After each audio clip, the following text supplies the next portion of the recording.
Oke. Ya. Assalamualaikum warahmatullahi wabarakatuh. Waalaikumsalam warahmatullahi wabarakatuh. Wassalamualaikum wa ala alihi wa sahbihi ajmain.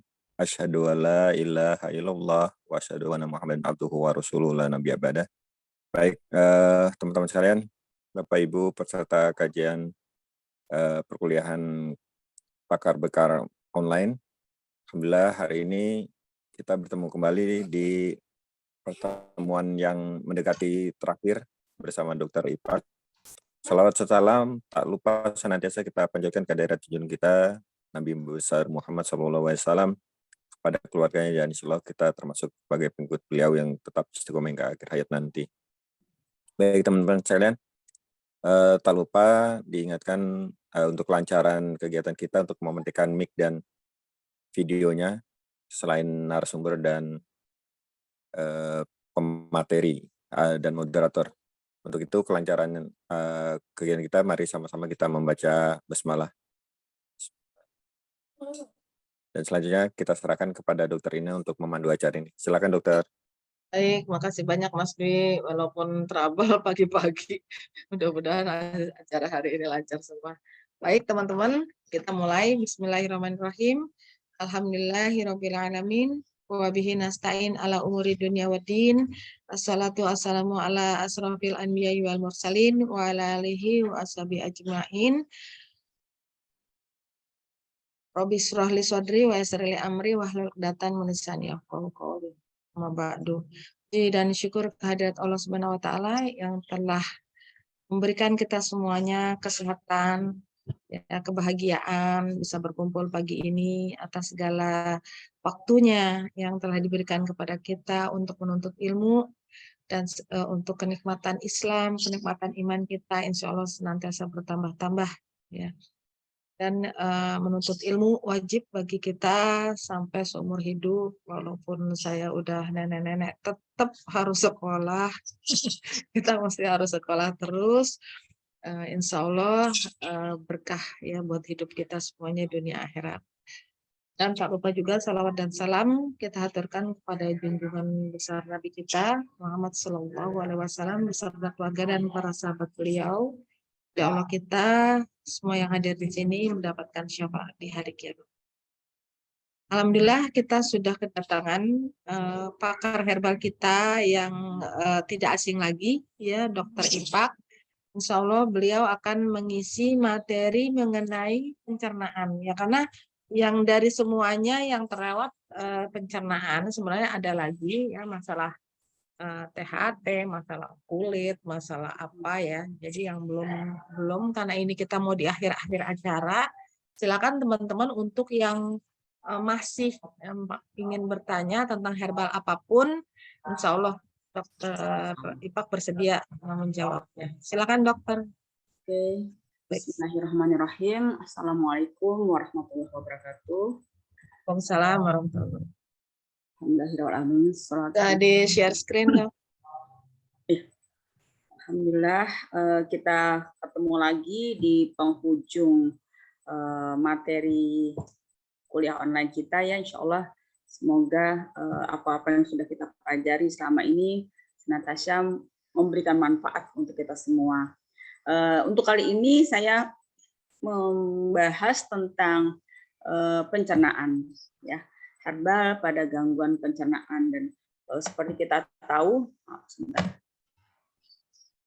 pencernaan itu sangat berperan penting dalam kita sehat atau kita sakit. Itu pilihan. Jadi kalau kita mau sakit, bolehlah silahkan makan yang ngawur gitu misalnya. Tapi kalau kita mau sehat, pilihlah apa yang masuk ke dalam tubuh kita. Terutama prinsipnya untuk sehat itu adalah makanan yang halal dan thayyib. Makanan halal dan thayyib itu artinya walaupun misalnya makanannya halal tapi tidak thayyib, itu sebaiknya tidak menjadi pilihan untuk kita, ya. Seperti misalnya makanannya halal, ya, tapi memiliki unsur-unsur yang toksik, ya, seperti banyak mengandung pengawet, banyak mengandung pewarna, itu kan tidak thayyib, ya. Jadi pilihlah makanan-makanan yang memang benar-benar bermanfaat untuk tubuh kita, karena apa yang masuk ke dalam tubuh itu akan mempengaruhi kesehatan kita, ya. Termasuk di sini kita ngebahas tentang proses pencernaan. Pencernaan di dalam tubuh kita itu berlangsung bukan hanya dari mulai lambung, ya, lambung, tenggorokan, tapi berlangsung ke keseluruhan dari mulut sampai ke anus, ya. Sebentar nih kok nggak bisa di sini. Karya saya ini kan saya escape dulu deh.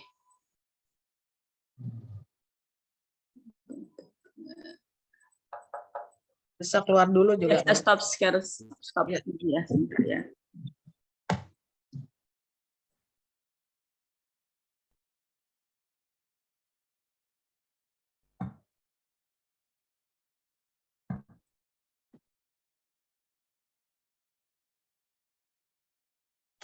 Ini udah kelihatan belum, Dokter Nina?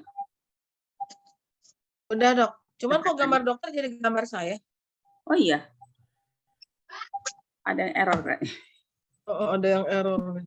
Ada yang error. Saya stop sini. Yuk ya. Buka lagi aja. Dah. Aneh. Gitu aja dari tadi ya. Jadi proses pencernaan kita tuh berlangsung. Ini kurang besar, Dok, itunya layarnya yang ini yang gelas. Ada gelas itu digedein.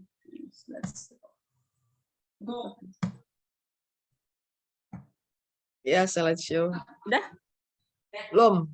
Oh, belum. Yang itu aja, Dok, yang di bawah itu yang ada gambar gelas. Yang di bawah itu.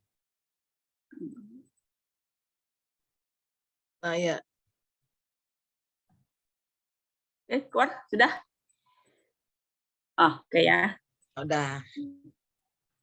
Gangguan pencernaan ini bisa dimulai dari mulut, ya, sampai ke pembuangan, sampai ke anus. Jadi proses pencernaan pertama paling awal itu adalah di mulut. Mulut itu membantu proses pencernaan kita dengan kita mengunyah makanan sebanyak 32 kali. Masya Allah ya, gigi kita kan banyak 32. Rupanya mengunyah itu juga sebaiknya 32 kali gitu kan. Mengunyah 32 kali dengan manfaat bahwa dengan sebanyaknya kita mengunyah, maka akan semakin banyak enzim di mulut kita akan keluar. Enzim yang keluar melalui proses mengunyah kita itu akan membantu proses pembusukan makanan nanti rupanya. Ya, jadi proses pembusukan makanan yang masuk ke dalam mulut, ya ke dalam tenggorokan, ke lambung, ke usus itu dibantu dengan pengaruh enzim yang keluar melalui mulut melalui proses mengunyah kita. Ya, jadi disinilah awal proses pencernaan kita dimulai. Jadi jangan makan telan. Saya juga kadang-kadang juga banyak juga orang yang makan belum apa-apa udah selesai. Kita baru mulai itu udah selesai. Itu bisa mengganggu ke pencernaan kita, ya. Jadi makan perlahan-lahan, dikunyah dengan lumat, ya, sebanyak 32 kali, dan itu juga sunnah ya Rasulullah kita mengunyah makanan dengan lumat. Jadi dikunyah dengan baik, terus kemudian masuk dari tenggorokan ke lambung. Ya. Di lambung itu makanan dicerna, diolah di lambung, dan lambung itu pun mesti ada lambung kita tuh terdiri dari 3 bagian yang harus dipenuhi. Jadi ada sepertiga bagian untuk makanan padat, sepertiga bagian untuk makanan cair, dan sepertiga lagi untuk gas udara. Jadi tidak bisa kita makan banyak sekali sehingga kapasitas lambung untuk cairan nggak ada. Kapasitas lambung untuk udara, untuk gas sudah nggak ada lagi. Nah, ini yang bisa menjadi penyebab gangguan penyakit seperti itu. Jadi kita makan berlebih, akhirnya ganggulah ke lambung. Ya, jadi di sinilah tahap-tahapan yang sebenarnya harus kita perhatikan pada saat kita mencerna makanan. Ya, apa-apa yang kita makan itu bisa mempengaruhi dari makanan yang kita makan, dan proses mengunyah, ya, itu sangat mempengaruhi proses gangguan pencernaan dalam tubuh. Nah, kita bisa membedakan nih dari sisi anatominya. Kita melihat gangguan pencernaan itu dari yang upper gastrointestinal ya dan nanti lower gastrointestinal. Jadi upper gastrointestinal itu gangguan yang mulai dari lambung ke atas ya. Gangguan yang terjadi dari mulai lambung ke atas, nanti ada yang lower gastrointestinal jadi lambung ke bawah. Nah, ini kita memberikan pembagian seperti ini. Jadi apa aja sih yang upper gastrointestinal disorder, gangguan gastrointestinal yang bagian atas itu yang awal adalah dispepsia. Dispepsia seperti kita tahu sering banget ya, banyak sekali kasusnya dispepsia. Jadi dispepsia itu gangguan pencernaan yang pada umumnya seperti orang mengeluh sakit perut, mual, itu termasuk dispepsia. Ya, cuma nanti tinggal dirinci aja nih apa aja nih yang apa namanya yang membedakan nanti dia termasuk dispepsia ataukah gangguan-gangguan yang lainnya. Jadi kalau dimaksud dengan dispepsia ini merupakan istilah yang digunakan untuk suatu sindrom atau kumpulan gejala atau keluhan yang terdiri dari nyeri atau rasa tidak nyaman di ulu hati, kembung, terus kemudian ada mual, ada muntah, ada sendawa, terus ada rasa cepat kenyang, makan sedikit kenyang gitu ya. Terus kemudian rasa penuh atau begah. Jadi makan tuh penuh aja rasanya. Begah ya, begah tuh kayak nggak nyaman gitu ya, perutnya kayaknya penuh. Ini termasuk dari penyakit dispepsia, jadi gangguan pada pencernaan. Nah, proses penyakitnya seperti apa? Jadi yang terjadi di dalam kasus ini terjadi sekresi ya, pengeluaran asam lambung yang berlebih. Jadi adanya peningkatan asam lambung. Jadi rasanya tuh seperti apa ya? Kalau apa suka keluar cairan di mulut ya, asam rasanya asam mulut ya, itu akibat dari sekresi dari asam lambung yang berlebih. Terus kemudian adanya peningkatan sensitivitas dari mukosa lambung. Ya biasanya sensitivitas mukosa lambung ini terjadi karena asam lambung yang meningkat tadi. Jadi asam lambung yang meningkat akan membuat mukosa lambung kita, jadi lambung kita itu akan lebih teriris. Jadi kita lebih apa ya, sensitif, makan pedas sedikit sakit gitu ya. Makan bahkan makanan yang mengandung gas seperti kol gitu ya, nangka itu langsung kembung, langsung sakit. Ini sensitivitasnya sangat tinggi akibat dari sekresi dari asam lambung tadi yang meningkat. Terus kemudian ini juga bisa menyebabkan rasa tidak enak ya, rasa tidak nyaman pada perut karena kembung tadi. Dulu saya pernah merasakan ini semua ya, makan kol nggak bisa, makan nangka nggak bisa, bahkan makan roti pun nggak bisa karena roti itu dari ada kandungan ragi ya.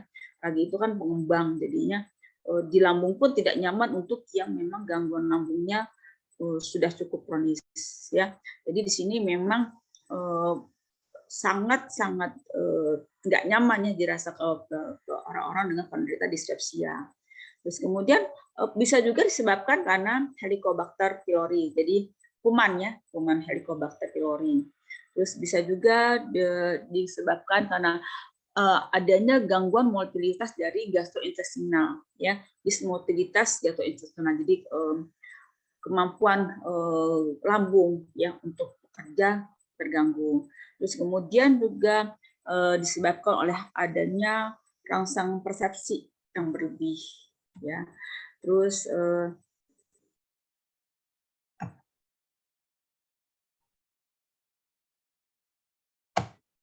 nggak bisa di nah, ya, sudah. Terus ada disfungsi autonomi. Terus disebutkan juga karena gangguan relaksasi fungus. Jadi lambung kita itu terdiri dari bagian-bagiannya kardiak, fungus, pylori ya. Fungus itu bagian yang di bawah ya, bagian kardiaknya itu bagian atas. Terus fungus, pylori itu bagian yang tempat apa namanya keluarnya lambung ke usus ya. Itu pylori. Jadi di bagian fungus ini gangguan relaksasi. Jadi tidak bisa mengolah makanan dengan sempurna ya, atau bisa juga karena aktivitas dari mioelektrik lambung. Jadi ada takigastria atau bradikardia. Jadi proses kerja di lambung ya, mioelektrik lambungnya itu bisa terlampau kuat ataupun terlampau lemah ya. Ini bisa juga menyebabkan gangguan dispepsia, atau bisa juga karena hormonal ini banyak sekali ya, disebabkan karena faktor pikiran, psikis ya, banyak pikiran karena mau ujian atau tekanan pekerjaan ya, bisa menyebabkan lambungnya sakit. Stres sedikit lambungnya sakit ya. Terus atau bisa faktor diet. Nah, ini biasanya faktor diet ini banyak terjadi pada orang-orang yang ingin kurus dengan pola diet yang salah sebenarnya ya. Diet, kalau saya nggak gitu suka tuh diet yang apa, lebih ke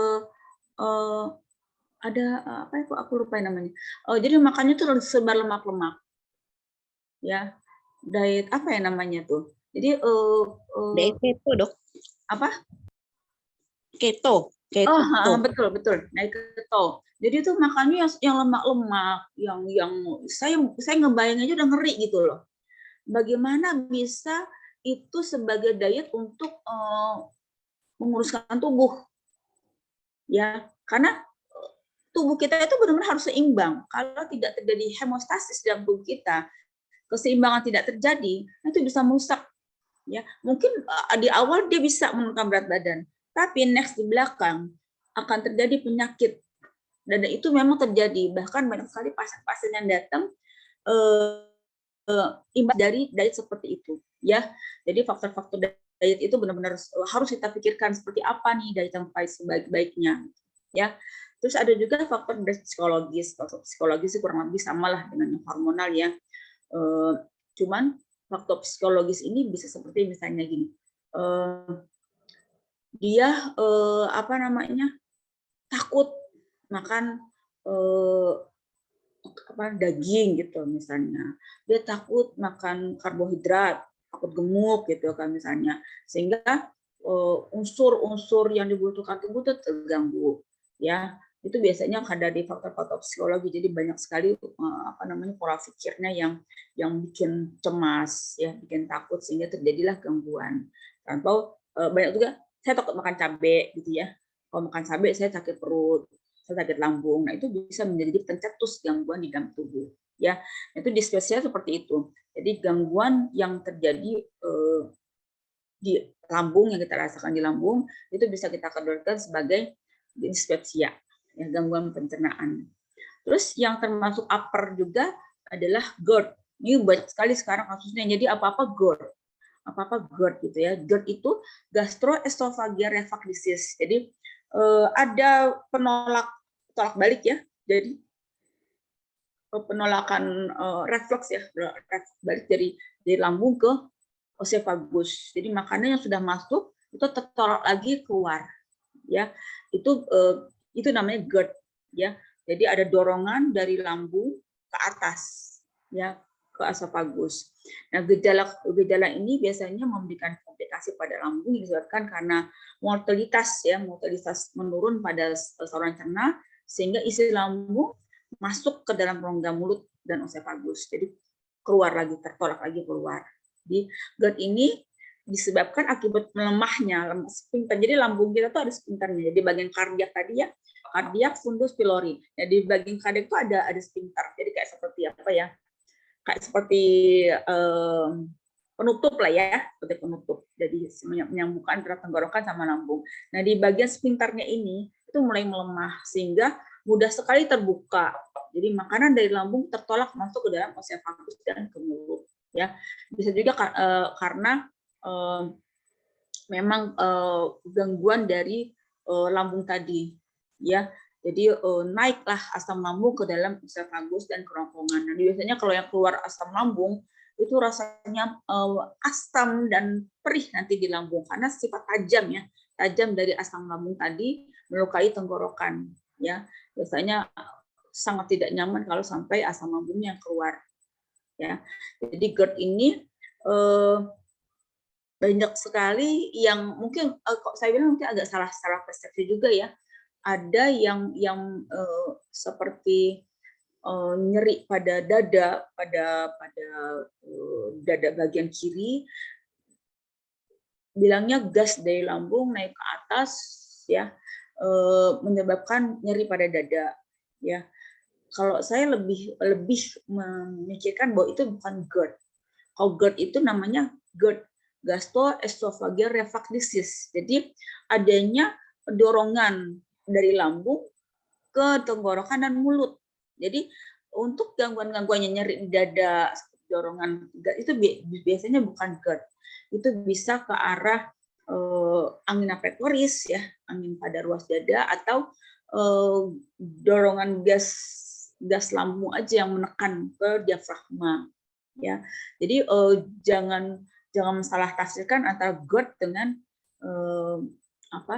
nyeri dada, ya. Jadi kebanyakan seorang yang saya dapati di lapangan itu, pasien-pasien merasakan, mengatakan juga bahwa gas angin, ya, angin yang menekan ke dada itu dikategorikan sebagai GERD. Ya, jadi GERD itu seperti istilahnya bahwa GERD itu adalah gastroesophageal reflux. Jadi keluarnya, terdorongnya makanan ataupun cairan di dalam lambung ke tenggorokan dan ke mulut, ya. Terus yang lainnya adalah ulcus pepticum. Jadi ada dispepsia, terus kemudian GERD, dan sekarang ada ulcus pepticum. Ulcus pepticum ini merupakan penyakit tukak rambung, ya, atau ulcus rambung itu luka. Jadi makan tukak atau ulcus itu luka. Jadi lambung kita mengalami perlukaan seperti sariawan di mulut, ya. Di mulut itu sariawan, itu ulcus di mulut gitu misalnya. Jadi, tapi ini kalau di lambung, ulcusnya lukanya itu di dalam lambung. Jadi kita bisa bayangkan bagaimana rasanya kalau lambung kita mengalami luka, ya. Mulut kita sariawan aja kalau kena makanan pedas pasti sakit, ya. Kena makanan panas sedikit sakit. Ini bisa kita coba gambarkan kalau ini terjadi di lambung, ya. Yang pastinya makan pasti perih, sakit, ya. Itu yang biasanya dirasakan seperti itu. Jadi gejalanya mirip dengan dispepsia, dan memang secara klinis kadang-kadang sulit juga untuk dibedakan, ya. Jadi penyakit ini berpotensi menjadi komplikasi yang serius, ya, seperti pendarahan atau perforasi itu lambungnya bolong, ya. Jadi kalau tidak di terapi dengan baik, luka yang kecil tadi itu bisa menggaung tuh tambah dalam, ya, dan berpotensi menjadi pendarahan di lambung, ya, kalau tidak diatasi dengan optimal. Jadi ulcus lambung ini, ulcus pepticum ini biasanya dirasa, ya, yang dirasa itu makan sakit, ya, nggak makan juga sakit. Jadi kalau makan tuh perih, masuk makanan tuh sakit karena ada makanan yang diolah, dan lambung kita dindingnya lagi ada luka, dengan kontraksi lambung, ya, itu menyebabkan lukanya tergerak juga, ya pasti sakit. Jadi ini penyakit yang sangat-sangat tidak nyaman untuk kita rasakan, ya. Penyebab penyakit ini biasanya disebabkan oleh infeksi Helicobacter pylori, ya, penggunaan obat non steroid, ya, pengobatan antiinflamasi yang non steroid, nanti kadang yang steroid, atau kerusakan mukosa yang berhubungan dengan stres. Jadi orang yang stres berlebih itu, masya Allah, ya, bisa menyebabkan ulcus juga di lambung. Jadi lambungnya luka. Ya, makanya di sini benar-benar harus kita bisa memanage diri, memanage hati untuk bisa relax, bisa tenang, karena dengan kecemasan itu penyakit apapun bisa terjadi dalam tubuh, ya. Gejala dari tukak yang paling sering adalah nyeri, ya, nyeri yang abnormal yang seringkali digambarkan seperti rasa terbakar di lambung, ya. Terus kemudian timbul ketidaknyamanan yang jelas memang karena luka, ya, yang pasti kita bisa bayangin lah gimana kalau kayak sariawan terjadi tapi di lambung, ya. Terus ada mules, ada sendawa, kembung, ya, yang disertai rasa sakit, ada mual, muntah. Jadi memang mirip sekali dengan dispepsia, keperluan dipersia, cuman nyerinya pasti lebih ya. Terus ada juga anoreksi ya. Anoreksi itu tidak nafsu makan, lebih sering terjadi pada tukak peptik daripada tukak duodenum. Tukak peptik itu di lambung, tukak duodenum itu di daerah usus halus ya.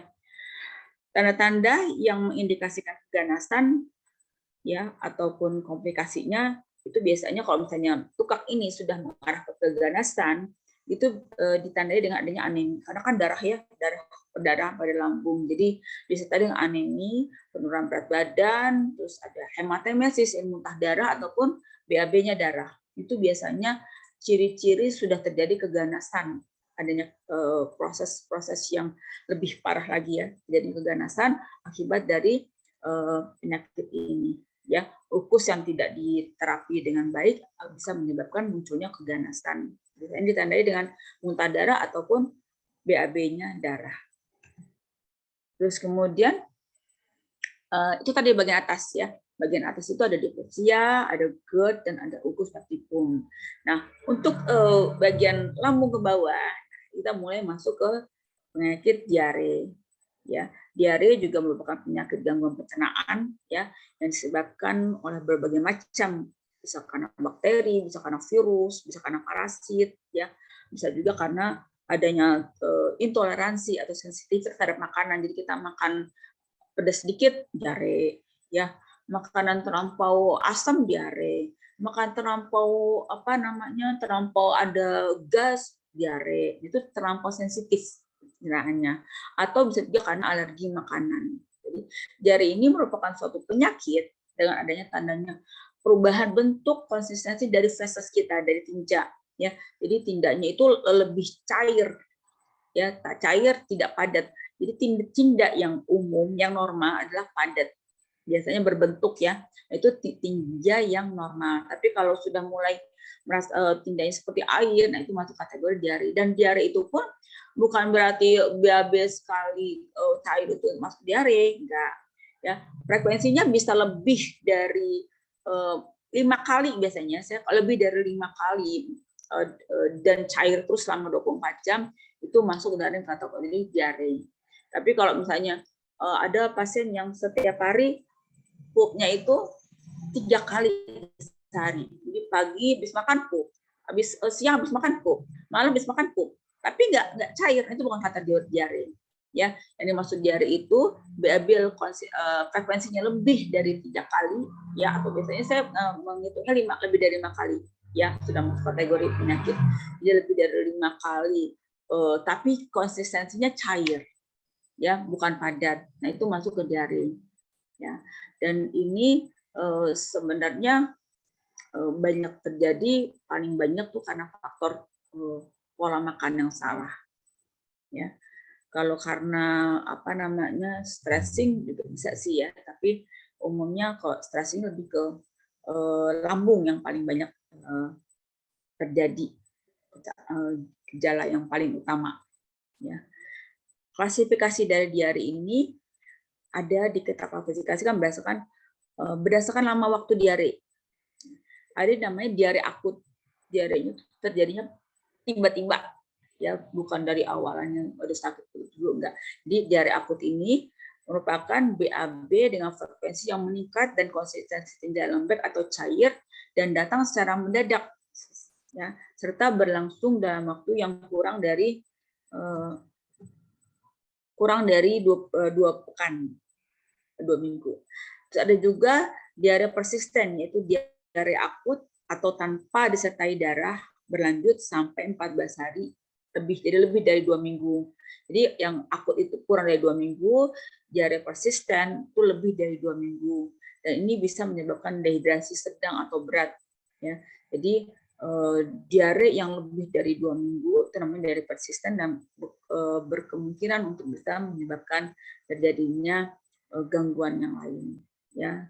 Terus kemudian ada juga diare kronik, biasanya berlangsung lebih dari 1 bulan ya, memiliki penyebab yang bervariasi ya. Biasanya kalau sudah sampai sebulan itu kronik ya, itu biasanya sudah lebih banyak kita arahkan ke penyakit-penyakit yang lebih berat, ya, termasuk salah satu ciri dari pasien-pasien AIDS ya, itu diare yang tidak sembuh-sembuh. Itu ciri-ciri pasien AIDS. Tapi bukan berarti kalau kita diare lama nggak sembuh-sembuh kita ke AIDS, tidak juga. Jadi kita mesti teliti dulu penyebabnya apa nih kok diarenya nggak sembuh-sembuh. Apalagi kalau sampai sebulan ya nggak sembuh-sembuh. Itu bisa sekali karena penurunan imunitas. Nah, penurunan imunitas itu banyak sekali ya ke arah AIDS ya. AIDS itu kan gangguannya disebabkan karena imunnya yang terganggu. Terus kemudian mekanisme dasar penyebab timbulnya diare adalah gangguan osmotik. Jadi makanan yang tidak dapat diserap atau tidak dapat diolah dengan sempurna. Ini akan menyebabkan tekanan osmotik di dalam rongga usus meningkat sehingga terjadilah pergeseran air dan elektrolit ke dalam rongga usus. Nah, ini bisa menyebabkan rongga usus berlebihan sehingga timbullah diare. Jadi proses penyerapan makanan di usus halus terganggu. Proses kan penyerapan makan itu ada di usus ya, usus halus. Usus halus itu proses pencernaan yang utama itu di usus halus. Jadi makanan dari lambung masuk usus halus. Nah, di usus halus itu dengan bantuan enzim-enzim yang ada di dalam, enzim dari pankreas, enzim dari hati, enzim yang ada di usus itu sendiri, itu bekerjalah bersama-sama mengolah makanan yang masuk, yang kita makan.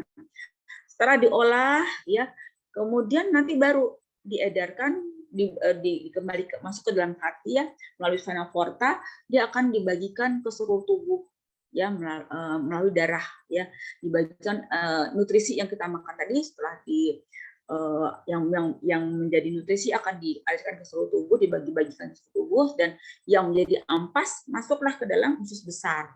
Jadi disinilah proses utama pencernaan kita tuh ada di usus halus. Makanya kalau sampai di usus halus terganggu nih, cairannya terganggu, maka yang masuk usus besar ya bentuknya cair. Nah, terjadilah diare. Jadi prosesnya terjadi di usus halus tadi. Jadi sampahnya ya tidak keluar semua ya, semua yang kita makan ikut kebuang karena ada gangguan di usus halus. Ya. Terus kemudian berdasarkan banyaknya kehilangan cairan, kita bisa melihat membagi sebagai diare dengan dehidrasi besar, diare dengan dehidrasi berat, diare dengan dehidrasi ringan, dan diare dengan dehidrasi ringan. Ya.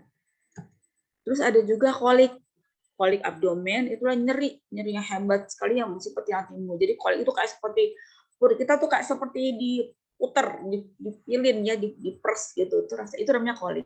Jadi rasanya benar-benar sakitnya luar biasa. Alhamdulillah saya pernah juga ngerasain, jadi bisa tahu nih kalau pasien kolik itu rasanya seperti apa. Jadi sakit yang luar biasa, sakit sekali lah. Kalau saya bilang dulu waktu saya kolik karena ginjal ya, karena batu ginjal, itu sampai kayaknya melahirkan lebih nggak sakit daripada kolik ini, saking sakitnya ya. Jadi kolik ini mendasari terjadinya kondisi didasari karena terjadinya kontraksi otot abdomen ya.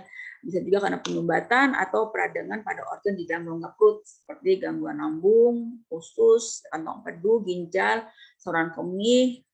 Jadi bukan hanya gangguan-gangguan di usus saja ya. Jadi bisa sekali karena gangguan-gangguan di organ sekitar abdomen kita ya. Dan ini bisa juga terjadi pada bayi ya.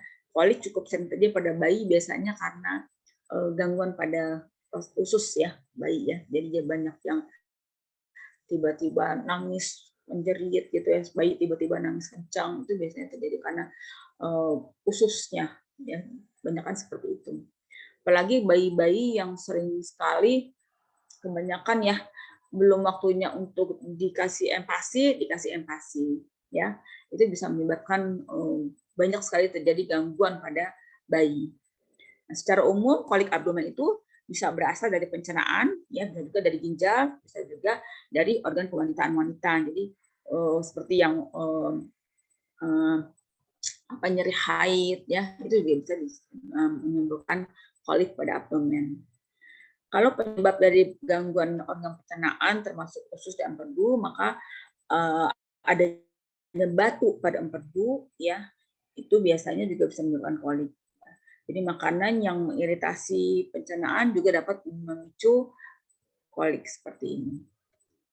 Kalau konstipasi Ya, ini istilah konstipasi. Jadi konstipasi itu penurunan frekuensi normal defekasi yang disertai dengan dengan kesulitan saat mengeluarkan BAB. Jadi konstipasi atau obstipasi itu sulit BAB. Ya, penyebab umum dari konstipasi ini atau sembelit itu tidak makanan yang serat, nggak banyak makan sayur gitu ya, seperti buah-buahan, sayuran, sereal tuh ya, itu kan seratnya tinggi. Biasanya orang-orang yang kurang mengkonsumsi serat itu mudah sekali terserang sembelit atau konstipasi. Terus stres atau depresi juga bisa menyebabkan sembelit. Aktivitas yang cukup padat ya, itu juga bisa menyebabkan gangguan sembelit. Pola makan yang kurang teratur, kurang aktivitas fisik atau olahraga, ya. Dengan kita kurang olahraga, kurang aktivitas fisik, maka mobilitas usus pun juga akan terganggu sehingga BAB-nya juga terganggu. Efek samping pengobatan tertentu, gitu. Misalnya banyak mengandung kalsium, banyak mengandung zat besi juga ya, itu bisa menyebabkan BAB-nya terganggu. Seperti salah satu side effect dari kita mengkonsumsi obat-obatan anemia, ya, banyak zat besinya, itu juga bisa menyebabkan BAB-nya jadi terganggu. Ya. Terus kemudian kehamilan karena perubahan hormon itu juga dapat mengendurkan otot usus sehingga melambatkan pergerakan dari usus. Ya, ini penyebab dari konstipasi. Dan gejala dan tanda-tanda umum yang ditemukan pada penderita konstipasi, biasanya buang air besarnya kurang dari 3 kali seminggu. Jadi seminggu itu paling sekali atau paling enggak 2 kali deh, gitu ya, dalam sepekan. Jadi susah sekali buang air besarnya. Terus perut juga terasa begah penuhnya karena memang BAB-nya kan tidak keluar. Jadi perut pasti terasa tidak nyaman. Terus mengejan, ya, banyak mengedan pada saat buang air besar. Ini juga potensi nanti dampaknya bisa menimbulkan hemoroid, ya, ambeien. Ya, penyebab dari ambeien atau hemoroid salah satunya adalah sering mengedan, gangguan buang air besar karena keras ya, sehingga dia mengedan. Nah, terjadilah pelebaran pada pembuluh darah di anus, ya, terjadilah hemoroid internal. Bahkan kalau misalnya status pengedan terjadi hemoroid eksternal, ya, yang timbul benjolan di anus, ya. Terus kemudian bisa juga terjadi pendarahan pada anus, ya, karena BAB-nya yang susah sehingga lecet bagian anusnya, ya. Jadi selain hemoroid ya bisa jadi luka atau lecet pada anus. Luka lecet pada anus ini kalau tidak diobati dengan baik, ya bisa juga nanti bisa jadi luka pada anus yang bisa menyebabkan kayak bukan hemoroid ya, tapi bernanah ya, kayak seperti saya lupa. Jadi luka pada anus karena perlukaan, terus BAB keras ya, semakin lama semakin membentuk permasalahan yang lebih berat lagi di daerah anus, ya. Nah, itu salah satu komplikasi dari susah buang air besar. Jadi jangan dianggap remeh juga kita tidak bisa buang air besar, ya. Terus kemudian bisa juga nanti kalau misalnya berlarut-larut, ya,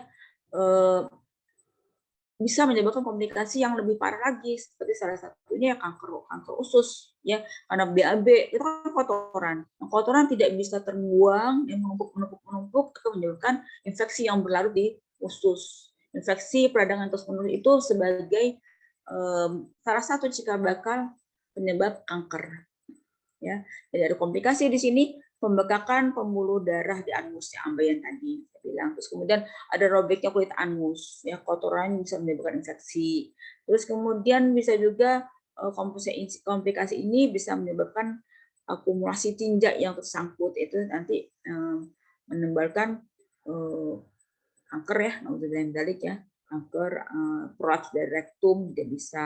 Terus kemudian mengejan atau buang air besar yang sering itu bisa menyebabkan pergangan dan penonjolan dari anus.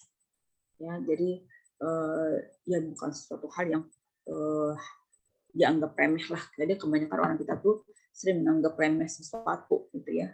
Segala hal dianggap udahlah gitu ya. Dianggap angin lalu. Kemudian ada lagi salah satu penyebab yaitu autoimun yang sering menjadi perbincangan saat ini ya. Jadi penyebabnya ada autoimun sebenarnya. Jadi ada penyakit radang usus atau inflamasi bowel disease ya. Inflamasi bowel disease ini merupakan penyakit autoimun yang berawal atau bersarang di saluran pencernaan. Jadi autoimun itu penyakit yang gangguannya bisa di mana-mana. Bisa ada kelemahannya di jantung, bisa kelemahannya di tulang, bisa kelemahannya di sendi-sendi, ya, bisa kelemahannya di kulit. Nah, salah satunya juga kelemahannya di usus atau di pencernaan. Nah, kalau kelemahannya di pencernaan ini namanya ya apa namanya? Beda ya. Inflammation bowel disease ini ada dua macam. Jadi ada colitis ulceratif dan penyakit Crohn. Jadi inflamasi bowel disease ini itu cirinya BAB-nya berdarah. Terus ada lendir di tinjaknya, terus sakit perut pasti ya, terus kemudian diare yang persisten, diare yang selalu terjadi, terus selama lebih dari 2 minggu yang persisten. Terus kemudian penurunan berat badan yang tidak diingat, jadi benar-benar habis gitu badannya. Terus kemudian ada demam, ada kelelahan, nyeri sendi, ada ruam pada kulit. Ya, ini gejala dari inflamasi bowel disease yang disebabkan karena autoimun, gangguan autoimun. Jadi orang istilahnya lupus ya, lupus tapi gangguannya pada pencernaan.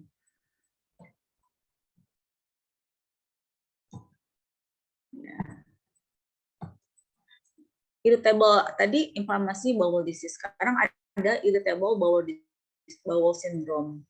Irritable bowel syndrome ini gangguan usus yang menyebabkan nyeri di perut.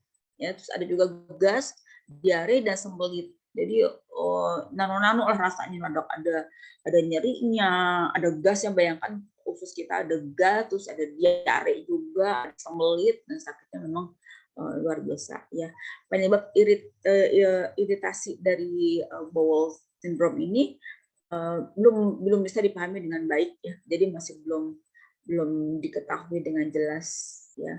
Memang gejalanya itu ya sakit perut, kembung, diare dan sembelit. Itu gejala yang terjadi.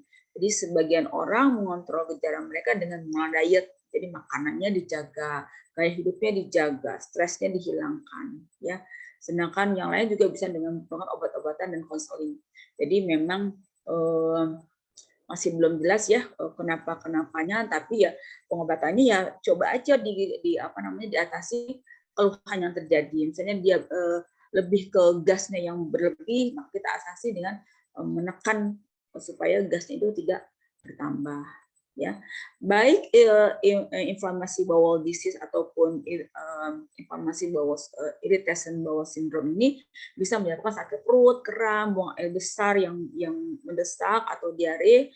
Namun irritable bowel syndrome itu masih diklasifikasi sebagai gangguan fungsional yang tidak menimbulkan peradangan. Jadi kita bedakan dengan yang karena autoimun tadi ya. Jadi yang autoimun itu bisa menyebabkan gangguan pada organ, ya kerusakan pada saluran pencernaan. Nah sekarang kita ke herbalnya apa nih yang kita gunakan. Jadi herbal yang bisa kita gunakan untuk gangguan pencernaan bisa agrimoni. Ya, agrimoni itu daun dan bunganya memiliki zat yang dapat digunakan tubuh sebagai sarana detoksifikasi, sebagai astringent atau membersihkan pencernaan, sebagai koagulator jadi mengentalkan, dan sebagai antiinflamasi. Ya, jadi ini manfaatnya banyak banget nih. Kita lihat ya nanti searching di ini agrimoni seperti apa sih tanamannya gitu. Tapi manfaatnya luar biasa di sini untuk detoksifikasi, jadi mengeluarkan racun, sebagai pembersih pencernaan, sebagai coagulating, jadi makanan jadi menjadi padat lagi, dan sebagai anti peradangan, jadi menghindari adanya peradangan pada saluran pencernaan. Dosis penggunaan agrimoni itu bervariasi tergantung dari bentuk pengobatannya untuk apa nih, ya apa yang kita lakukan.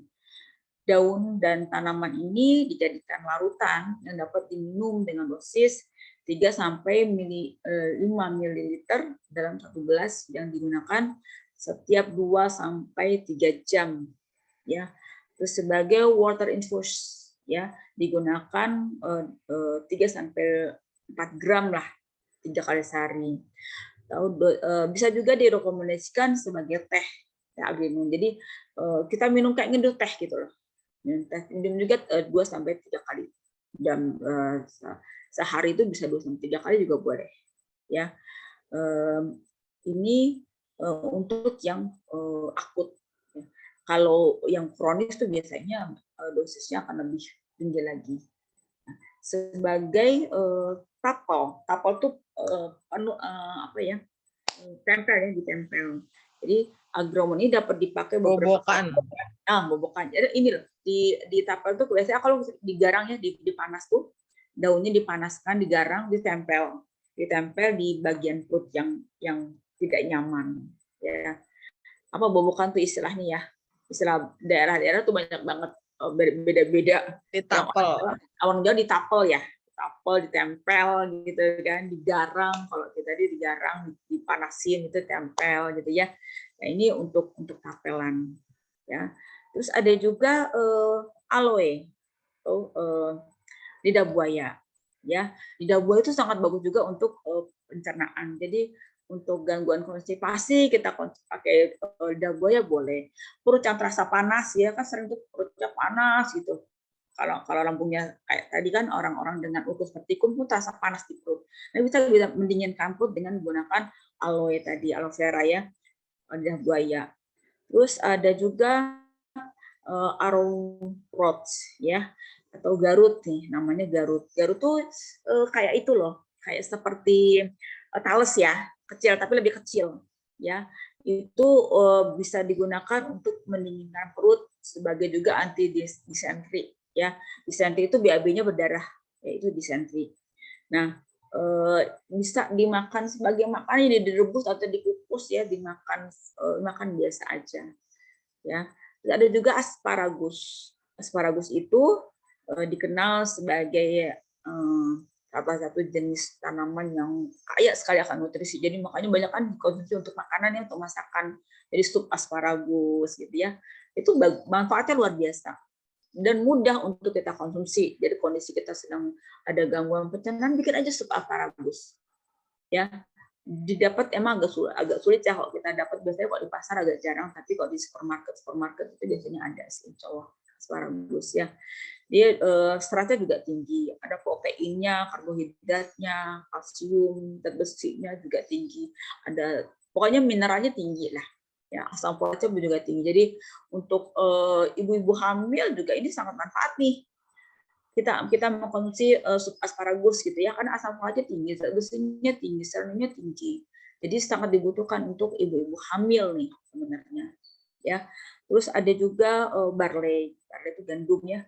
Terus beles pickle, karot ya, ini memiliki kandungan tanin yang tinggi. Jadi kalau misalnya diare, kita konsumsi karot ini cepat kental nanti BAB-nya ya. Ya berbeda dengan tanin dalam tanaman yang larut dalam air. Tanin yang ada di karot ini justru memberikan efek kering di saluran pencernaan. Jadi dia bisa mencegah timbulnya bakteri yang berbahaya di usus, sekaligus juga untuk mengusir zat yang beracun. Ya. Ada penelitian tahun 2010 ya, ini menemukan bahwa gula dalam karot ini bisa memadatkan feses yang encer. Artinya memang karena kandungan taninnya tinggi ya, di feses itu bisa cepat sekali kental kembali dengan konsumsi karot.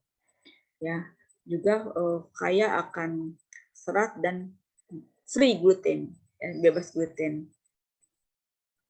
Asupan serat yang cukup membuat seseorang juga akan merasa lebih kenyang lebih lama. Jadi untuk diet bagus nih karot ini. Ya, kelebihan yang lainnya adalah gulanya terkendali, kadar gula dan darah bisa terkendali dan mencegah konstipasi serta menjaga agar tidak mengkonsumsi kalori lebih berlebihan. Jadi Kerop ini kalau kita lihat dari kandungannya ya non gluten gitu ya, bisa mengentalkan feses dengan baik karena kandungannya tinggi. Lebih manfaat kok saya bilang kalau misalnya ada yang mau diet, ya makan ini juga insya Allah bisa untuk diet ya, Kerop ini. Terus ada juga Kaskara. Kaskara ini mengandung senyawa antropinon, ya, di mana senyawa ini memiliki efek pencahar. Jadi untuk membantu melancarkan BAB, ya, dengan kandungan pencahar di dalam Kaskara ini, gangguan konstipasi insya Allah bisa teratasi. Ya, jadi dalam dunia medis ini kita digunakan untuk membersihkan usus besar sebelum pemeriksaan ronsen, jadi untuk membersihkan usus lah. Jadi kalau misalnya kita mau melakukan tindakan ronsen ya yang membutuhkan kontras, biasanya dibersihkan dulu tuh ususnya. Nah, bisa dengan menggunakan Kaskara ini ya, daripada kita minum obat urus-urus ya yang bikin diare, dengan konsumsi Kaskara ini insya Allah lebih aman. Terus kemudian ada juga chamomile. Chamomile ini untuk mengurangi keasaman di perut dan menghambat pertumbuhan bakteri yang berkontribusi pada perkembangan MAH. Jadi ada tadi Helicobacter ya yang bisa menyebabkan gangguan dispepsia. Jadi teh chamomile itu banyak sekali ya dalam bentuk kering ya, bentuk teh. Jadi bisa sehari-hari kita mengkonsumsi chamomile untuk pasien-pasien, terutama untuk kita yang memang sering sekali gangguan pencernaan ya. Jadi chamomile ini sangat bermanfaat untuk mengatasi gangguan pencernaan yang disebabkan oleh bakteri ya. Terus kemudian cinnamon, kayu manis ya. Kayu manis ini mengandung protein, serat, kalsium, zat besi, kalium, selenium. Jadi memang mineralnya sangat tinggi sekali. Vitaminnya ada vitamin A, vitamin B, vitamin K ya. Serta zat-zat yang memiliki efek antioksidan tinggi ya, antibakteri dan anti radang. Jadi kalau kita sakit perut bikin aja teh kayu manis atau rebus kayu manis. Kayu manis campur kunyit ya, itu juga udah bisa insya Allah membantu untuk gangguan perut ya. Jadi mudah juga kita dapatkan ya, dimanfaatnya memang luar biasa. Terus ada juga fenol. Fenol itu adas ya, adas itu sefamili dengan habatus sauda ya, Nigara sativa, juga kurang lebih sama ya, kayak biji-bijian gitu ya, kayak padi. Adas itu digunakan berbagai gangguan pencernaan ya, termasuk mules ya, gas di usus, kembung gitu ya, kehilangan nafsu makan, kolik pada bayi, bisa pakai adas. Jadi kalau di Sumatera banyak sekali ya menggunakan adas untuk memasak ya. Jadi makanya orang Sumatera itu makanannya pedas kayak rempah, tapi nggak sakit perut kita makannya gitu, karena yang terkandung di dalam masakannya itu banyak sekali rempah-rempah yang manfaat untuk pencernaan ya. Terus ada juga flax. Flax ini merupakan biji ya yang mengandung dua jenis serat makanan, jadi baik yang larut maupun yang tidak larut. Jadi dua serat ini difermentasi oleh bakteri yang ada di usus untuk memperlancar pencernaan ya, sehingga buang air besar menjadi teratur. Di flax ini serat yang dapat membantu mengatasi berbagai macam masalah pencernaan ya di dalam tubuh. Ini bentuknya biji-bijian gitu ya. Terus ada juga ginger, jahe ya. Jahe itu jangan takut, kalau kan kebanyakan pasien begini, karena kembung, karena perutnya sakit takut makan jahe, padahal jahe itu berfungsi untuk mengatasi kembung. Justru kalau kita kembung kita makan jahe, bikin aja rebusan ya, jahe direbus, kasih serai, kasih kunyit, itu juga insya Allah bisa membantu untuk mengatasi kembung di perut. Jadi membantu pencernaan karena jahe itu mengandung enzim pencernaan ya. Jadi seperti protease dan lipase yang masing-masing mencerna protein dan lemak ya. Jadi masya Allah jahe itu mudah didapat dan manfaatnya luar biasa. Jadi selain untuk pencernaan, bisa untuk yang pegel-pegel ya, kaki sakit gitu ya, sebagai aphrodisiak juga. Jadi kalau kita minum jahe itu biasanya ada apa ya, semangat atau energi di tubuh ya. Jadi setelah yang perutnya bisa teratasi, juga tubuh kita jadi lebih segar kalau kita mengkonsumsi jahe ya. Jadi membuat lambung menjadi nyaman, meringankan kram pada perut, dan membantu mengeluarkan angin dalam tubuh. Terus ada juga lemon balm. Lemon balm ini bisa meredakan gejala gangguan pencernaan seperti sakit atau rasa tidak nyaman di perut, ya. Juga untuk menghilangkan mual, ya. Ini lemon balm. Terus ada juga licorice ini merupakan herbal yang berfungsi untuk meredakan gejala penyakit GERD. Itu yang tadi ya, ada dorongan. Jadi seperti sensasi terbakar di dada, nyeri di perut, ya, kandungan antioksidannya dalam licorice ini juga diyakini dapat menghambat penyebaran bakteri pylori, ya, atau tukang lambung. Licorice ini banyak sekali dibikin untuk cemilan-cemilan makanan, ya. Terus kemudian ada neem atau mimba. Mimba ini dari dulu ya udah banyak sekali digunakan untuk mengatasi diare. Cepat sekali reaksinya. Jadi biasanya paling baik untuk penanggulangan disentri. Jadi BAB yang mengandung darah, ya. Biasanya digunakan juga untuk menambahkan nafsu makan. Ya, kulit batangnya digunakan untuk mengatasi nyeri pada lambung. Cuma mimba ini tidak boleh dikonsumsi agak panjangnya, agak lama, karena lebih agak toksik, ya. Jadi penggunaannya kalau semua ya sudah cukup, ya, nggak usah panjang-panjang konsumsi mimba. Bisa juga pepaya. Nah, pepaya ini yang paling banyak nih manfaatnya luar biasa, bagus sekali untuk pencernaan, ya. Jadi mengandung enzim papain, ya. Jadi enzim papain ini merupakan salah satu kandungan penting di pepaya, ya, yang berfungsi dalam meredakan asam lambung. Di papain itu dapat mencegah rantai protein keras yang ditemukan dalam daging. Nah, papain ini pada pepaya itu didapat pada pepaya masih mengkel, bukan pepaya yang udah matang, ya. Jadi pepaya masih mengkel itu kandungan papainnya lebih tinggi, ya. Banyak sekali kandungan papain. Jadi makanya saya juga jadi berpikir, oh, pantas orang rujak pakai pepaya mengkal gitu ya, bukan pepaya matang gitu. Rupanya karena kandungan papainnya banyak di yang mengkal, ya, yang masih keras gitu ya. Kalau kita makan masih krenyek gitu. Itu insya Allah kandungan papainya lebih tinggi. Terus kemudian ada juga peppermint, ya.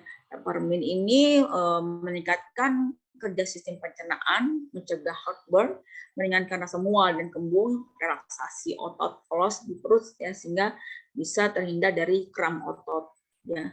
Terus juga turmeric, ya, atau kunyit. Ini udah banyak sekali lah, kalau kunyit itu udah umum lah kita tahu, ya, sangat baik untuk gangguan pencernaan. Jadi antiinflamasinya, antibiotiknya ada, terus kemudian dia juga antioksidannya tinggi. Jadi masya Allah kalau turmeric ini sih memang sudah banyak lah orang tahu, ya. Terus ada juga triticum aestivum atau wheatgrass, ini membantu fungsi pencernaan.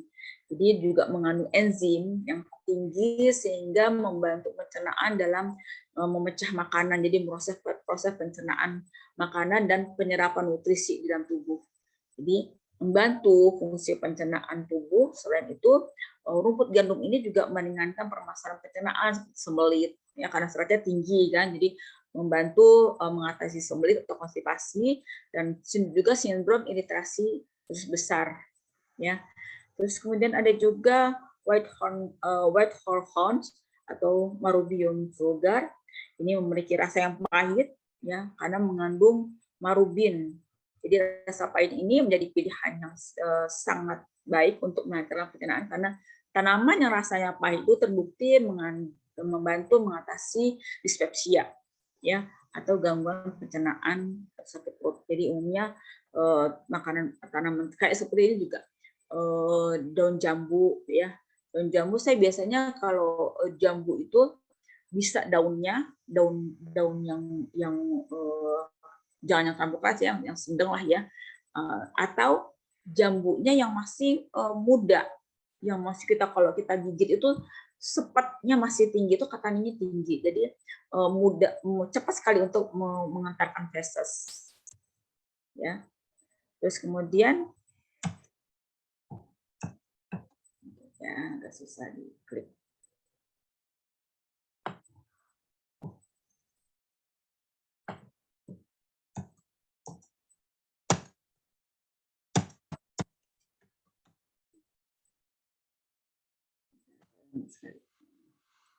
Selesai rupanya, habis.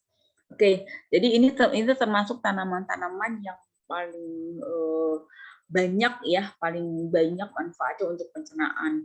Jadi selain dari itu sebenarnya banyak sekali herbal yang bisa kita gunakan untuk mengatasi gangguan pencernaan yang gampang lah, yang kita temukan di sekitar rumah kita. Itu jambu kutuk tadi, jambu biji.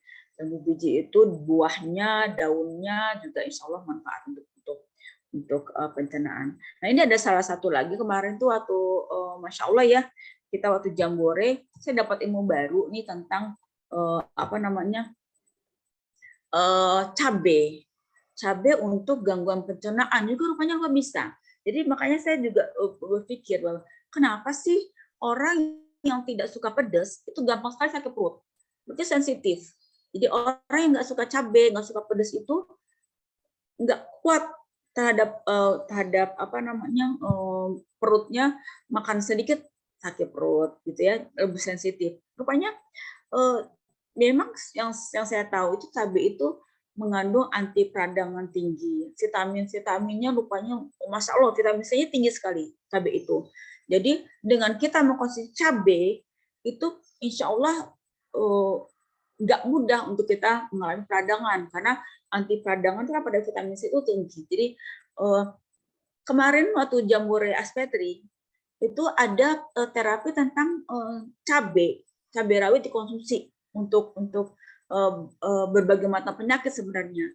Nah, tadinya saya juga agak takut ya untuk mengkonsumsi cabai yang sekian banyak, 31 biji cabai sekaligus saya konsumsi. Tapi karena saya tahu bahwa cabai rawit ini kandungan nutrisinya Masya Allah luar biasa. Vitamin C-nya tinggi, antiinflamasinya tinggi, ada juga vitamin B yang kompleks ya, termasuk vitamin B17 di sini, ada anti kanker juga ya.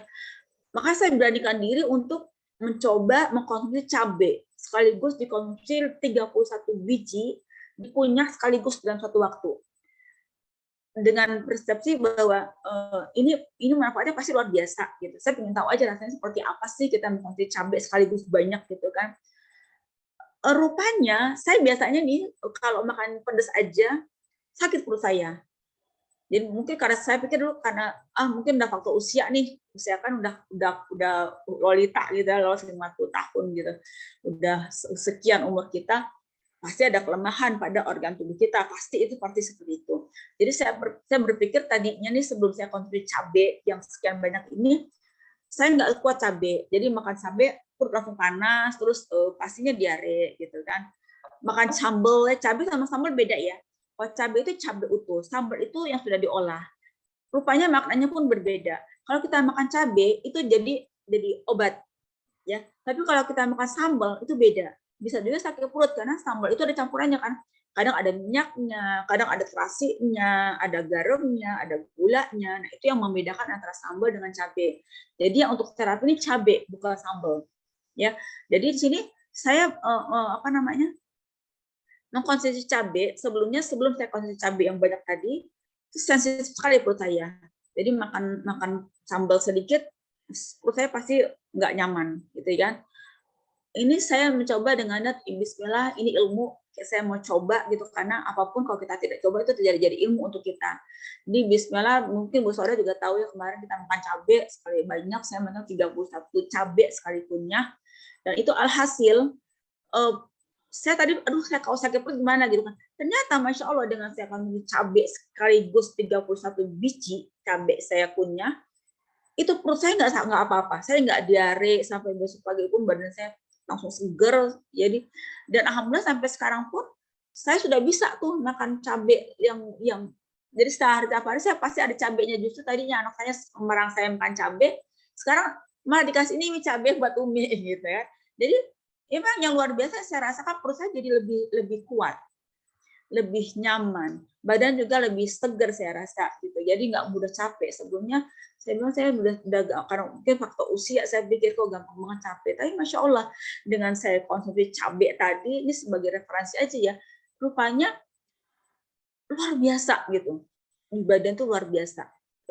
Ada energi yang kembali, kok saya bilang energi saya udah kembali nih dengan konsumsi cabai tadi. Jadi boleh nanti kapan-kapan kalau mau coba makan cabai ya, tapi mesti didampingin lah.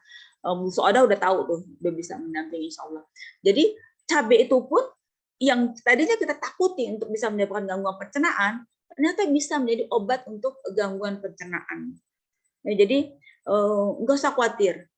Apapun yang kita cemaskan itu bisa menjadi gangguan untuk kita, jadi penyakit untuk kita. Tapi kalau kita merasa tenang, merasa nyaman dengan apa yang kita konsumsi, insya Allah kecemasan itu tidak menyebabkan penyakit.